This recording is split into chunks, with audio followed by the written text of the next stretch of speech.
بہت پرانی بات ہے، کسی جنگل میں ایک گیدڑ رہتا تھا۔ وہ اپنے بھوجن کے لیے کسی بھی جانور کو اپنا دوست بنا لیتا، پھر اس کے بعد وہ چالاکی سے کھا جاتا۔ ایک دفعہ گیدڑ بہت بھوکا تھا صبح سے، تو وہ اپنے بھوجن کے لیے نکل پڑا، تو اس نے راستے پر ایک خرگوش دیکھی، تو وہ پھر گیدڑ بولا، ہاں دوست، کیسے ہو؟ ویسے میں راستے سے گزر ہی رہا تھا کہ آپ دکھ گئی۔ مجھے لگا آپ سے بھی مل لو، آپ کے حال چال بھی پوچھ لو کہ آپ کیسی ہے۔ ویسے بھی میں اپنی شکار کے لیے نکل پڑا ہوں۔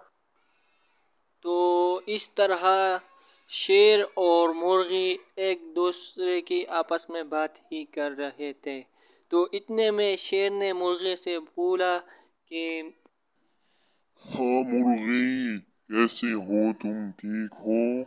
اگر کوئی مسئلہ ہو تو درخت پر چڑھ کر آواز دینا، میں آ جاؤں گا۔ تو اتنے میں مرغی بولا، ٹھیک ہے، ضرور۔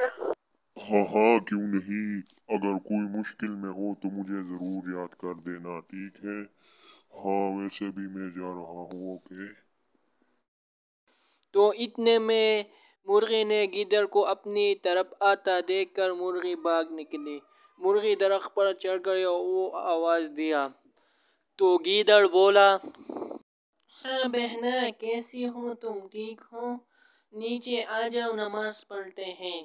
مرغی بولا، رک جاؤ، امام صاحب آ رہا ہے۔ تو گیدڑ بہت ہی چالاک تھا، وہ اپنے باتوں میں پھنسانا چاہتی تھی مرغی کو، لیکن مرغی اس کے ارادوں کو سمجھ گئی تھا۔ تو گیدڑ مرغی سے بات کر ہی رہا تھا، تو اتنے میں گیدڑ نے اپنے پیچھے دیکھا، تو اس کے پیچھے شیر کھڑا تھا، تو گیدڑ بہت ڈر گیا، تو گیدڑ وہاں سے بھاگ نکلا۔ دوستو، اگر کہانی پسند آئی ہے تو ویڈیو کو لائک کر دو۔